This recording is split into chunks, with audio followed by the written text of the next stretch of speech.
Discuss करेंगे हमारे narration का अगला पार्ट जो कि चौथे नंबर का है। ठीक है, तो लास्ट तक तीनों पार्ट मैंने आपको डिस्कस करा दी हैं और I hope you will understand about that. ठीक है, तो मैं आशा करता हूँ आप लोग उसको समझ गए होंगे और आज हम उससे आगे कुछ एग्जाम्पल और कुछ आगे का जो भी होता है, जो आगे जो टेंसेस है जो चेंज की जाते हैं नरेशन को, उनके बारे में हम डिस्कस करेंगे। ठीक है, तो बेटा शुरू करते हैं। तो हम सबसे पहले शुरू करते हैं हमारे कुछ एग्जाम्पल से। ठीक है, तो देखो बेटा नरेशन का है ये पार्ट नंबर 4। ठीक है बेटा, ये हमारा पार्ट नंबर 4 चल रहा है। थर्ड पार्ट को मैंने आपको करवा दिए हैं, अब आगे स्टार्ट कर रहे हैं। तो पहला जो एग्जाम्पल है सबसे पहले हम रिवाइज कर लेते हैं। ठीक है, she said to me he reaches on time. Okay, अब हमको इसके मतलब ये जो हमारे सेंटेंसेस हैं ये डायरेक्ट सेंटेंस है टोटल्स। ठीक है बेटा, हमको इन्हें चेंज करना है इनडायरेक्ट सेंटेंस। ठीक है बेटा, हाँ जी चेंज करते हैं। भाई सेंटेंस लिख रखा है कि he said to me, ये आपको पता ही है अपना रिपोर्टिंग वर्ब वाला सेंटेंस हो गया। ठीक है, और ये स्पीच वाला सेंटेंस हो गया अपना, ये रिपोर्टिंग स्पीच वाला सेंटेंस हो गया। ओके, इसको चेंज करो। भाई मैंने आपको बताया कि कंडीशन की चेंज किस प्रकार से करोगे। ठीक है, सबसे पहले तो हम रिपोर्टिंग वर्ब वाले सेंटेंस को डिस्कस देखेंगे कि she said to me। ठीक है, इसमें वर्ब है जो s और es वाली है। मैंने आपको डिस्कस कराया था पहले ही कि अगर s और es की वर्ब होती है तो हमको क्या करना होगा कि वो सेंटेंस को हमें प्रेजेंट सिंपल में मानना होगा, आई मीन प्रेजेंट टेंस में ही मानना होगा। ओके, तो ये हमारा कौन सा टेंस हुआ?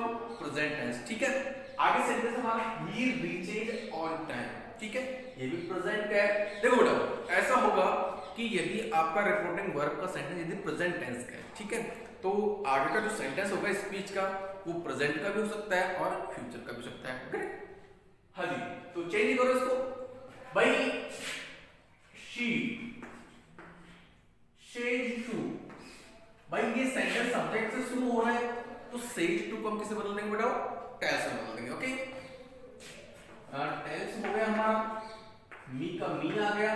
ओके, अगर हमारा रिपोर्टिंग स्पीच का सेंटेंस यदि सब्जेक्ट से शुरू है, सिंपल सेंटेंस है, तो हम कंजक्शन के रूप में मतलब दोनों सेंटेंसों को जोड़ने के लिए अर्थात इस कोमे की जगह हम बेटा दैट का यूज करेंगे। ठीक है, तो हमने लगाया दैट। ठीक है, अब बारी आती है इस वाले सेंटेंस की कि इसको चेंज करें। तो बेटा ये कौन सा पर्सन है? ही। थर्ड पर्सन है। मैंने आपको बताया था फॉर्मूला 1 2 3 अपॉन SON। ठीक है, कि फर्स्ट पर्सन को किसके अनुसार बोलते हैं? हमेशा बताओ रिपोर्टिंग स्पीच के किसके अनुसार बोलते हैं? रिपोर्टिंग वर्ब के सब्जेक्ट के अनुसार बोलते हैं। ओके, सेकंड पर्सन को बेटा हम किसके अनुसार बदलेंगे? ऑब्जेक्ट के अनुसार बदलेंगे। और थर्ड पर्सन को क्या करेंगे हम बेटा? No change. ओके, अब बेटा ये कौन सा पर्सन है अपना? थर्ड पर्सन है। ठीक है, सॉरी ऊपर वाला है, ये अपना कौन सा पर्सन है बेटा?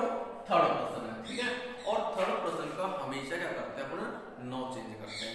आगे बात समझ में आ गई? तो हमने डैडी को ही लिख दिया। ओके, अब बेटा मैंने आपको बात बताई कि यदि ये प्रेजेंट सिंपल में है तो आगे किसी प्रकार का कोई भी चेंजेस नहीं होगा। तो हम इस सेंटेंस को ज्यों का त्यों लिख देंगे, कोई भी गलती नहीं होगी यदि आप इस प्रकार से सेंटेंस को डिस्कस करते हो, उसको चेंज करते हो तो। ओके, हम लिख देते हैं ही रीचेज ऑन टाइम। अगर पहला सेंटेंस समझ में, चलो दूसरा देखो। They say he writes a letter. Okay, इसको चेंज करो। कैसे चेंज करोगे? भाई दे का तो दे आ जाएगा। ठीक है, से है।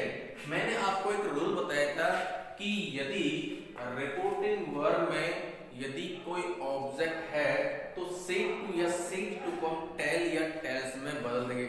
यदि कोई ऑब्जेक्ट नहीं है तो रिपोर्टिंग वर्ब का जो सेंटेंस होता है बेटा उसको हम जो का त्यों लिख देंगे। ओके, हमने इसको जो का त्यों लिख दिया। ठीक है, कॉमे की जगह किसका यूज करेंगे बेटा? दैट का यूज करेंगे। वेरी गुड, हाँ जी दैट हो गया। बेटा कौन सा पर्सन है? अभी बताया था ना तुमने, थर्ड पर्सन। थर्ड पर्सन का हमेशा क्या करते हैं? नो चेंज करते हैं। तो ही का ही आ जो करते होगा, क्योंकि ये सिंपल में और ही के साथ मतलब एस और एस का यूज होता है, मतलब समझ गए ना आप बात को। तो हम क्या करेंगे, राइट्स और समझ में आ गया। थर्ड सेंटेंस है, he said to me are you reading a book. बताओ जब हमने सेंटेंस को पढ़ा, इसको रीड किया, तो हमको दो बातें यहां पर निकल कर सामने आई। कौन कौन सी, कि सेंटेंस कहां से शुरू हो रहा है बेटा, हमारा हेल्पिंग वर्ब से शुरू हो रहा है, और लास्ट में क्या है बेटा, अपना क्वेश्चन मार्क है। ठीक है ना, ध्यान से समझ लेना बेटा, मैं आपका टेक्स्ट बुक में देख लेना। कहीं आप सोचो कि सर पढ़ा देंगे और हम दूर हट जाएंगे, नहीं बेटा, जब ये टॉपिक खत्म होगा ना तो मैं आपका टेस्ट लूंगा, और हाँ आपको नंबर भी मिलेंगे इस टेस्ट के, अगर आपने सही की क्वेश्चन का आंसर तो। ठीक है, तो इस बात को ध्यान रखना और अच्छे से समझना। ओके बेटा, देखो तो कौन सी दो बातें, एक तो हेल्पिंग वर्ब हो गया और दूसरा हो गया क्वेश्चन मार्क। आगे बात समझ में, तो कौन सेंटेंस हो गए हमारा, हो गया ये इंट्रोगेटिव।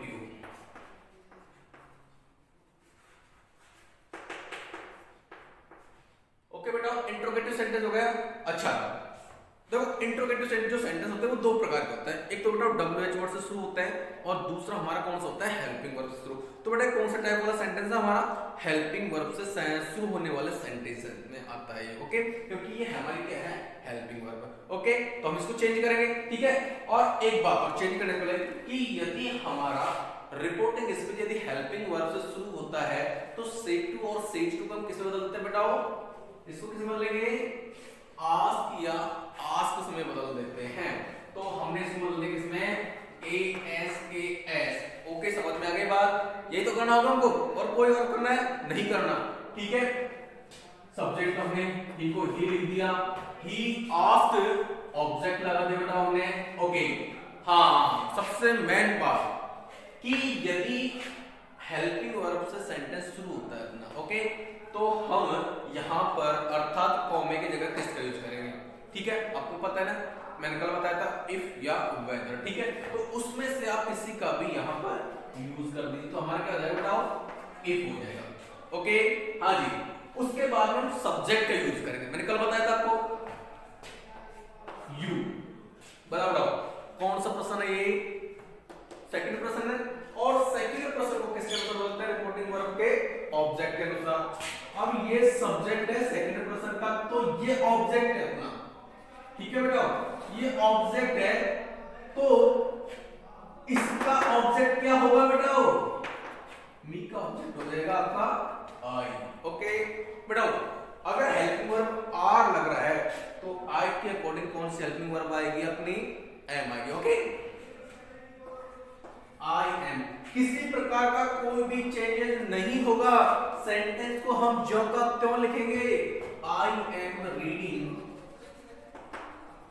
अ बुक, और लास्ट में फुल स्टॉप का यूज कर देंगे। आगे बात समझ में आपके, पक्का है ना। ओके, रब कर दो।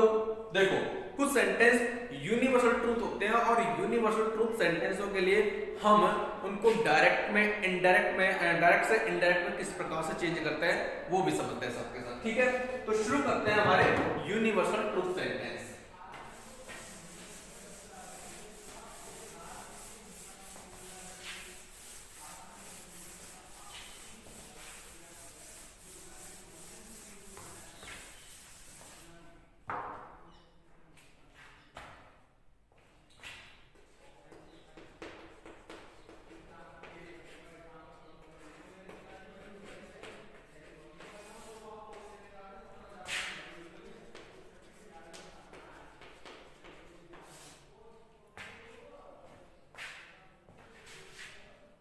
यूनिवर्सल ट्रूथ सेंटेंस बताओ, इसको हम किस प्रकार से चेंज करते हैं, इसके बारे में हम अभी डिस्कस कर रहे हैं। ठीक है, तो ध्यान से देखिएगा कि यूनिवर्सल जो सेंटेंस होते हैं उनका इनडायरेक्ट किस प्रकार से चेंज किया जाता है, तो हम अब उनको चेंज कर रहे हैं। हमारा जो पहला सेंटेंस है वो है the teacher said,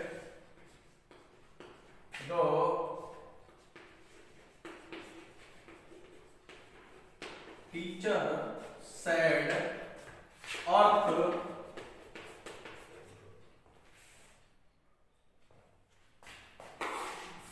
the earth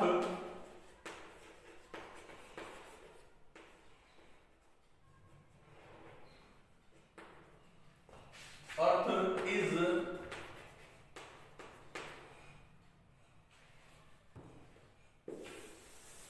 वापस देखिएगा,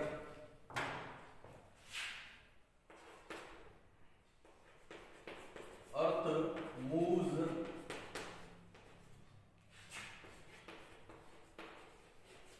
round the sun. Next sentence है अपना, he said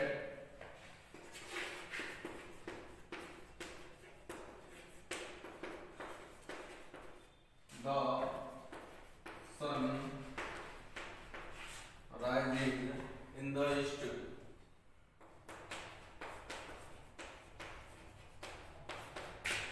ठीक है बेटा, ये दो सेंटेंस है। अब हमें इनका क्या करना है बेटाओ, चेंज करना है। किस में चेंज करना है बेटाओ, इनडायरेक्ट में चेंज करना है। कैसे चेंज करेंगे वो देखो आप। हाँ जी देखो, चेंज करने से पहले एक बात सुन लो कि कुछ स्टूडेंट्स सोचते हैं कि चेंज होगा तो कुछ नया आएगा। बेटा इसमें कुछ भी नया नहीं होता है। जैसे हम सिंपल सेंटेंस को चेंज करते हैं उसी प्रकार से यूनिवर्सल जो ट्रूथ सेंटेंस होते हैं उनका भी परिवर्तन होता है। ठीक है, तो फर्स्ट रूल हमारा ये हो गया कि यदि हमारा डायरेक्ट का सेंटेंस यदि हमारा डायरेक्ट का सेंटेंस यदि यूनिवर्सल ट्रूथ है तो इनडायरेक्ट का सेंटेंस में किसी प्रकार से कोई भी परिवर्तन नहीं होगा, चाहे आपका सैड क्यों ना लिखा हुआ हो, किसी प्रकार से बेटा कोई भी परिवर्तन नहीं होगा। इस बात को अच्छे से अपने माइंड में बिठा लेना, गलत मत कर देना। कहीं सैड को आप टोल्ड कर दो और मूव को मूड कर दो तो आप खुद मूड हो जाओगे उस सेंटेंस की जगह। ध्यान रखना बेटा, तो ध्यान रखना, डोंट मिस्टेक, गलती मत करना किसी प्रकार के। मैं अच्छे से आपको समझा रहा हूं बच्चों की तरह, तो आप बच्चे हो, ठीक है ना। हाँ मुझे पता है आप कुछ मुझसे एज में बड़े भी हैं और पोस्ट में बड़े हैं, लेकिन आप मेरे कहने का मीन है वो है कि बेटा गलती मत करना।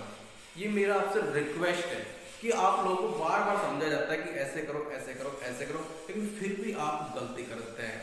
ठीक है, चलो चेंज करो। देखो रूल नंबर ये है कि भाई कैसा भी हो प्रेजेंट सिंपल में ही होगा अपना सेंटेंस। फर्स्ट बात तो ये, ठीक है ना, ये जो सेंटेंस है इसमें किसी प्रकार का कोई परिवर्तन नहीं होगा। इनडायरेक्ट में ये बात ध्यान रखना कि इनडायरेक्ट सेंटेंस में रिपोर्टिंग स्पीच का जो सेंटेंस होगा उसमें किसी प्रकार का कोई परिवर्तन नहीं होगा। पहली बात तो इस माइंड में इस बात को बिठा लेना आप लोग, ठीक है।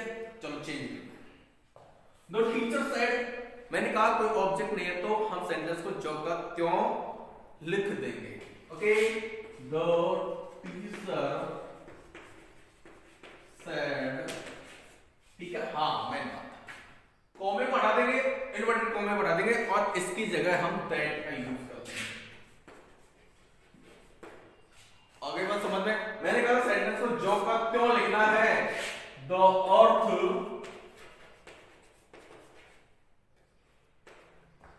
moves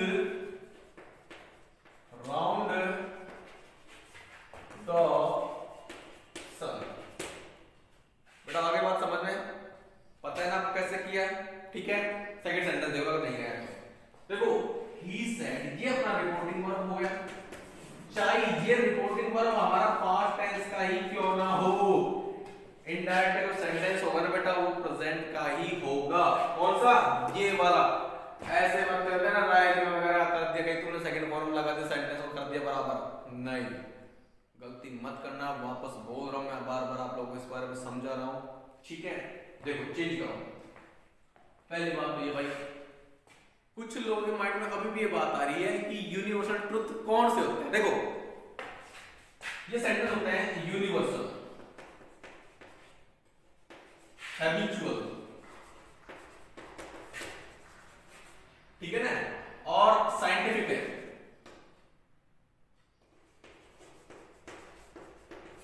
साइंटिफिक सेंटेंस, ये सेंटेंस होते हैं भाई सार्वभौमिक सत्य हो गया अपना, ठीक है, आतंक वाला हो गया,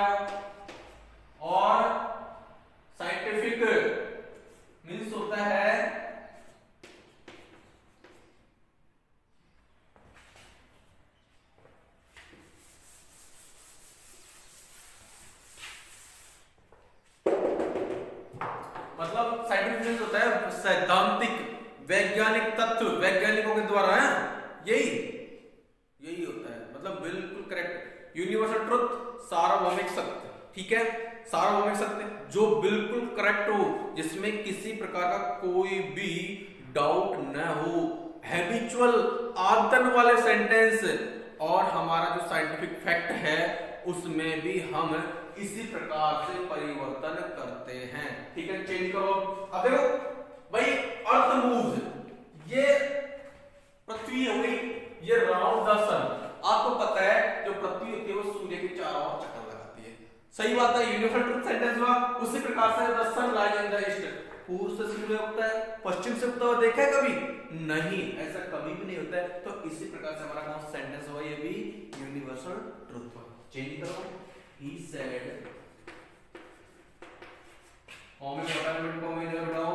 नेट का यूज करेंगे, ठीक है। The sun rises in the east, इस सेंटेंस को हम जो का क्यों लिखेंगे?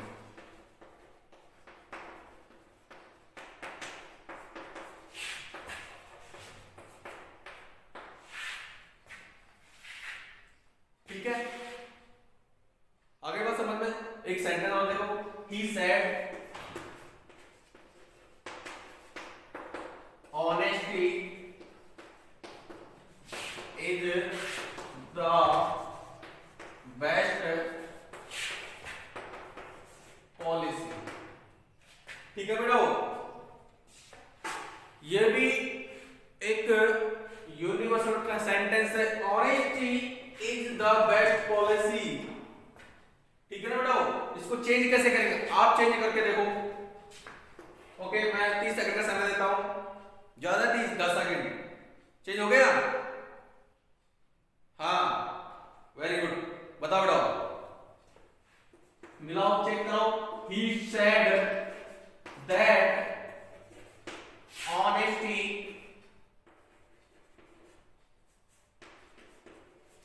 is the best policy, हो गया करेक्ट। इस प्रकार से हम यूनिवर्सल, हैबिचुअल और साइंटिफिक फैक्ट वाले सेंटेंसों को डायरेक्ट से इनडायरेक्ट में चेंज करेंगे, ठीक है। आपको मेरी बात समझ में आ गई, ठीक है ना। तो नेक्स्ट टाइम हम नेक्स्ट वीडियो में नया पार्ट लेकर आएंगे 5th नंबर का, जिसमें हम आपको आगे और बताएंगे कि किस प्रकार से हम और चेंजेस करते हैं। तब तक के लिए धन्यवाद। और एक स्पेशल बात, और आप सभी लोगों को एडवांस में हैप्पी न्यू ईयर, ठीक है। Thank you. आप सभी लोग खुश रहो, हैप्पी रहो, और इस जो एपिडेमिक है, महामारी है, इससे आप बच के रहो। धन्यवाद, बाय।